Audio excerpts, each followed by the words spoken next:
सोचिए, एक हीरो कैद में है, भारत की सबसे पुरानी पर्वत श्रृंखला गायब हो रही है और इन दोनों को जोड़ती है एक संवैधानिक ढाल। आज हम इन तीन अलग अलग सी लगने वाली कहानियों के बीच के छिपे हुए कनेक्शन को समझेंगे। चलिए सीधे मुद्दे पर आते हैं।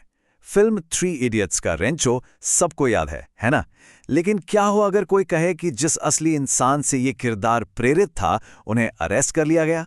पर क्यों? यही तो सवाल है। हमारी कहानी का पहला हिस्सा एक ऐसे शख्स के बारे में है जिसे कई लोग एक नेशनल हीरो मानते हैं और जो अब सलाखों के पीछे है। तो चलिए इसमें थोड़ा और गहरा उतरते हैं। ये हैं सोनम वांगचुक। हाँ, वही इनोवेटर जिन्होंने हमारी सेना के लिए सोलर टेंट बनाए, वही साइंटिस्ट जिन्होंने दूर दराज के इलाकों में लाईफाई जैसी टेक्नोलॉजी पहुंचाई, और हाँ, वही टीचर जिनकी जिंदगी से 3 इडियट्स जैसी फिल्म इंस्पायर हुई। सोचकर देखिए, एक इंसान ने देश के लिए कितना कुछ किया है। लेकिन सबसे हैरान करने वाली बात जानते हैं क्या है? वो कानून जिसके तहत उन्हें अरेस्ट किया गया, नेशनल सिक्योरिटी एक्ट यानी NSA। ये वही धारा है जो आमतौर पर आतंकवादियों पर लगाई जाती है।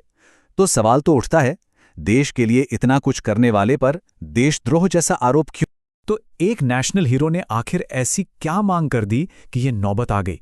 चलिए उनकी इस मांग को ही समझते हैं। उनकी मांग थी शेड्यूल 6, सिर्फ इतना सा। लेकिन आखिर ये शेड्यूल 6 है क्या, जिसके लिए एक इंसान ने अपनी आज़ादी तक दांव पे लगा दी? शेड्यूल 6 यानी छठी अनुसूची हमारे संविधान का एक बहुत ही पावरफुल हिस्सा है।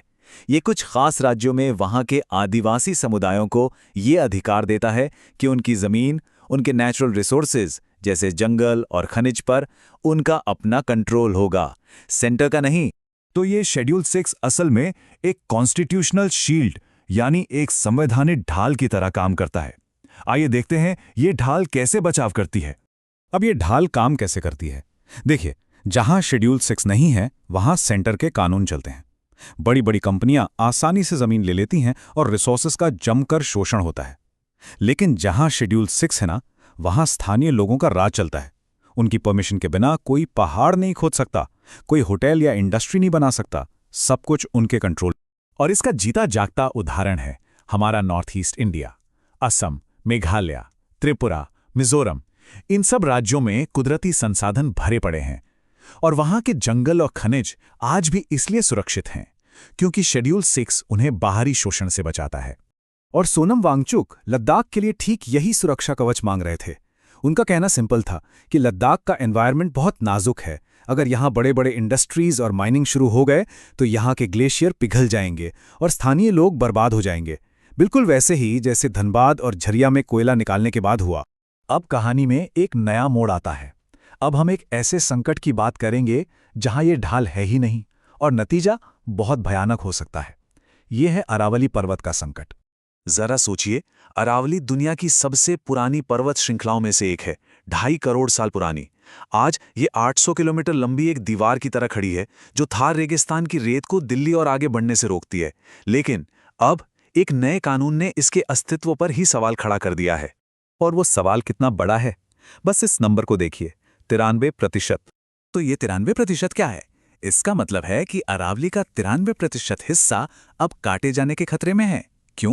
क्योंकि एक नया नियम कहता है कि 100 मीटर से कम ऊंची पहाड़ियों को काटा जा सकता है और अरावली की 93% पहाड़ियां इसी कैटेगरी में आती हैं।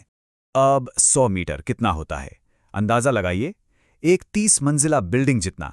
तो नियम अब यह है कि 30 मंजिला बिल्डिंग से छोटी किसी भी पहाड़ी को अब कानूनी तौर पर काटा जा सकता है। तो क्या होगा अगर ये पहाड़ कट गए? इसके जो परिणाम होंगे ना, वो शायद हमने सोचे भी नहीं होंगे। ये एक पूरा चेन रिएक्शन है। स्टेप 1, अरावली की 800 किलोमीटर लंबी दीवार कट जाएगी। स्टेप 2, थार रेगिस्तान से उड़ने वाली रेत सीधे दिल्ली पहुंचेगी। स्टेप 3, यही रेत उड़कर हिमालय के ग्लेशियरों पर जम जाएगी।